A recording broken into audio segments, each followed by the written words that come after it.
August 15 నుంచి కొత్త పెన్షన్లు. తెలంగాణలో ఆగస్టు 15 నుంచి ఒంటరి మహిళలకు కొత్త పెన్షన్లు అందించనున్నట్టు ములుగు జిల్లా పర్యటనలో మంత్రి సీతక్క ప్రకటించారు.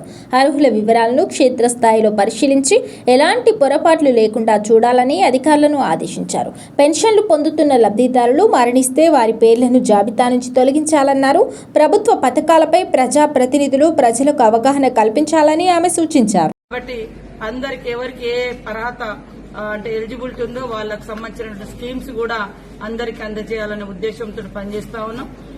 వచ్చే 15వ తారీఖు నాడు మాక్సిమం అందరు మహిళలు ఎవరైతే విడోస్ ఉన్నారో, సింగిల్ ఉమెన్ ఉన్నారో వాళ్ళందరికి కూడా పెన్షన్స్ ఇచ్చే స్కీమ్ను కూడా మనం తీసుకురాబోతున్నాం. సన్న బియ్యం ఇస్తున్నారా లేక పురుగుల బియ్యమా? ప్రభుత్వం గొప్పగా ఇస్తున్నామని చెప్తున్న సన్న బియ్యంలో పురుగులు.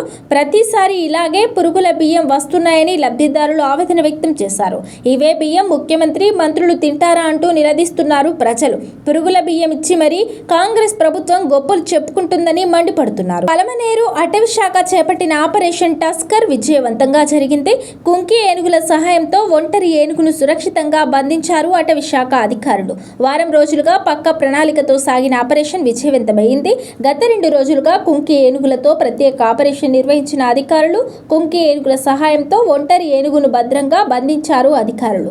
కొన్ని నెలలుగా గ్రామాల్లో సంచరిస్తూ ప్రజలను భయాందోళనకు గురి చేసిన ఒంటరి ఏనుగు వంటఊరు, పెంగరగుంట, గుబ్బిళ్ల కొత్తూరు గ్రామాల ప్రజలకు ఊరట. అటవీశాఖ ప్రత్యేక బృందాలు కుంకి ఏనుగుల సమన్వయంతో విజయవంతమైన ఆపరేషన్. బంధించిన ఏనుగును ముసలి మడుగులోని ఏనుగుల శిక్షణ కేంద్రానికి తరలించిన అధికారులు.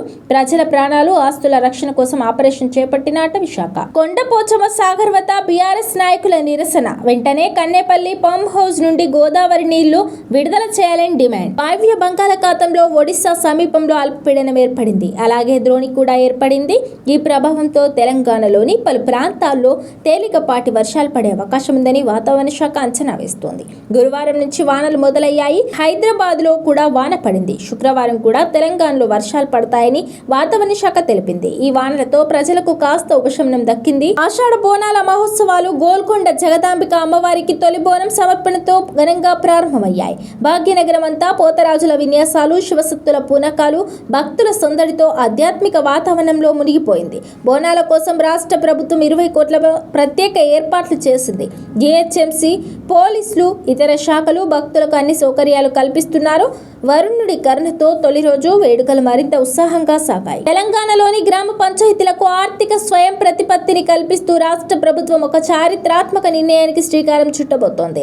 గ్రామ పంచాయతీల సొంత ఆదాయంపై వారికి పూర్తి స్వేచ్ఛ కల్పించేలా రేపు జరగబోయే మంత్రివర్గ సమావేశంలో తెలంగాణ పంచాయతీరాజ్ చట్టం 2018 సవరణకు ప్రభుత్వం ఆమోదం తెలిపింది. తెలంగాణలో కొత్త పింఛన్ల కోసం ఎదురు చూస్తున్న వారికి రేవంత్ సర్కార్ అదిరిపోయే శుభవార్త చెప్పింది. ఆగస్టు 15వ తేదీ నుంచి రాష్ట్ర వ్యాప్తంగా అర్హులైన ఒంటరి మహిళలకు పింఛన్లు మంజూరు చేయనున్నట్లు తెలిపింది. ఇటీవలే రాష్ట్ర వ్యాప్తంగా 2 లక్షల కొత్త పింఛన్లు ఇస్తామని ప్రకటించిన తెలంగాణ సర్కార్ వాటిని అమలు చేసే దిశగా అడుగులు వేస్తోంది. తాజాగా ములుగు జిల్లా పర్యటనలో భాగంగా ఈ కొత్త పింఛన్లపై మంత్రి సీతక్క కీలక ప్రకటన చేశారు. అర్హుల వివరాలను క్షేత్రస్థాయిలో పరిశీలించి ఎలాంటి పొరపాట్లకు తావు లేకుండా అందరికీ పింఛన్లు అందేలా చూడాలని అధికారులను ఆదేశించారు. కల్తీ చేయరాని ఏకైక పౌష్టికాహారం కోడిగుడ్డు. కానీ ఇప్పుడు ఆ గుడ్డు కొనాలంటేనే సామాన్యుడి గుండె దడ పుడుతోంది. ఒకప్పుడు వారంలో 4 రోజులు గుడ్డు తిన్న జనం ఇప్పుడు ధరలను చూసి వారానికి 2 రోజులకు తగ్గించుకుంటున్నారు. గతేడాది ఇదే జూన్, జూలై నెలల్లో 5 నుంచి 6 రూపాయల్లోపు పలికిన గుడ్డు ధర ఇప్పుడు రిటైల్ మార్కెట్లో ఏకంగా 8.5 రూపాయలు, 9 వరకు పెట్టి కొనాల్సి వస్తోంది. కొన్ని ప్రాంతాల్లో ఒక్క గుడ్డును 10 రూపాయలకు అమ్ముతున్నారు. ఇదిలా ఉంటే చికెన్ ధరలు సైతం భారీగా పెరిగాయి. తెలుగు రాష్ట్రాల్లో కేజీ చికెన్ ధర స్కిన్లెస్ 340 నుంచి 350 వరకు ఉంది. హైదరాబాద్ లో కేజీ చికెన్ స్కిన్లెస్ 340 వరకు, స్కిన్తో 300 వరకు విక్రయిస్తున్నారు. లైవ్ బట్ 200 వరకు పలుకుతోంది.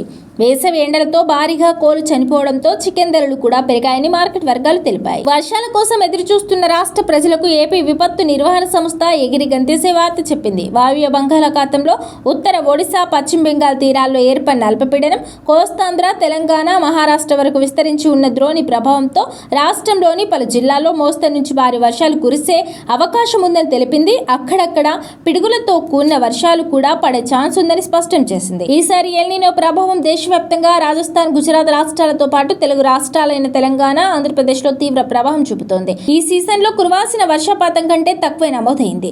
ఈ నేపథ్యంలో వాతావరణ శాఖ తెలంగాణకు చల్లటి కబురు చెప్పింది. తెలంగాణలో నైరుతి రుతుపవనాలు వచ్చి నెలదాటినా ఆశించిన మేర వర్షపాతం నమోదు కావడం లేదు. దీంతో ఆరుగాలం కష్టపడి పండించే రైతన్నల ముఖాల్లో దిగాలు నెలకొంది. మరోవైపు వ్యవసాయ శాఖ అధికారులు ఈసారి ఎక్కువ నీరు అవసరమైన వరి లాంటి పంటలకు దూరంగా తక్కువ నీటితో సేద్యం చేసే పంటలు వేయాలని సూచిస్తున్నారు.